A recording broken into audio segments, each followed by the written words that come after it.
एक शहर में दो दोस्त रहते थे। एक दिन वो दोनों दोस्त समंदर के किनारे शंख इकट्ठा करने के लिए गए ताकि उन शंख को बेचकर वो अपने लिए कुछ पूंजी जमा कर पाए। दोनों दोस्त शंख इकट्ठा कर ही रहे थे, तभी पहले वाले दोस्त को एक बड़ा शंख दिख गया और ये देखकर दूसरे वाले दोस्त के मन में आया कि यार इसे तो बड़ा शंख मिल गया, अब ये मुझसे ज़्यादा पैसा कमा लेगा। तो फिर उसने सोचा कि अब मैं भी इससे बड़ा शंख ही ढूंढूंगा ताकि मैं भी ज़्यादा पैसा कमा पाऊँ। तो अब वो भी लग गया बड़े शंख की तलाश में। उसने खूब ढूंढा, खूब मेहनत की, लेकिन फिर भी उसे बड़ा शंख हासिल नहीं हुआ। और उससे बड़ा शंख के चक्कर में उससे जितने भी छोटे छोटे शंख मिलते उन सारे शंखों को उठाकर फेंक देता, क्योंकि उसके दिमाग में वो बड़ा शंख था कि मुझे किसी भी हालत में वो बड़ा शंख चाहिए ताकि मैं भी थोड़ा ज़्यादा पैसा कमा पाऊँ। उस बड़े शंख के तलाश में दोपहर से शाम और शाम से रात हो गई।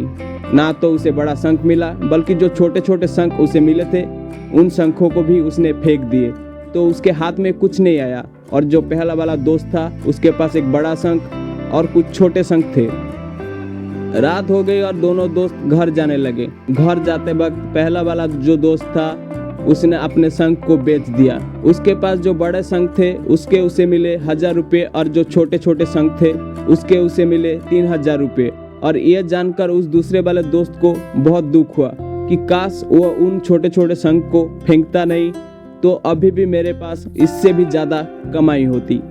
उसके दोस्त ने उसे बताया कि जो छोटे छोटे शंख तूने फेंक दिए थे ना, उन्हीं को मैंने अपने पास कलेक्ट कर लिया और उन्हीं की वजह से मुझे मिला 3000 रुपये।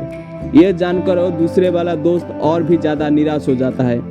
इस कहानी को बताने का मेरा मकसद बिल्कुल साफ है कि हम कुछ बड़ी बड़ी चीज़ें करने के चक्कर में हम कई सारे छोटे छोटे मौके हाथ से गंवा देते हैं। हम हमारी डे टू डे लाइफ में कई सारे छोटे छोटे चीज़ को इग्नोर कर देते हैं, लेकिन ये बात आपको जान लेनी चाहिए कि यही छोटी छोटी चीज़ आगे जाकर बहुत ही विशाल रूप धारण कर लेती है। हर छोटी चीज़ पर ध्यान लगाओ, उससे इग्नोर मत करो, आगे जाकर आपको इसी का अहमियत पता चलेगी। मैं ये भी नहीं कह रहा हूँ कि आप छोटा सोचो और छोटा ही करो। मेरे कहने का मतलब यह है कि आप सोचो बड़ा, लेकिन उसके लिए आप हर वो छोटा काम करो जिससे कि आपका लक्ष्य आपको हासिल हो। दोनों दोस्त का लक्ष्य एक ही था, वो था पैसा, लेकिन पहले वाले दोस्त ने बड़े पर ही भी फोकस किया और छोटे पर भी फोकस किया, और दूसरा वाला दोस्त सिर्फ बड़े पर ही फोकस किया, छोटे छोटे चीज़ों को इग्नोर कर दिया। और जहां उसे ज़्यादा पैसा मिलने चाहिए थे वहां उसे 1 रुपया भी नहीं मिला। अंत में सिर्फ इतना ही कहना चाहूँगा कि छोटे छोटे बदलाव भी बड़े कामयाबी का हिस्सा होती है। ऐसे ही और शॉर्ट स्टोरी के लिए आप मोटिवेशनल स्टोरी हिंदी को सब्सक्राइब कर सकते हैं।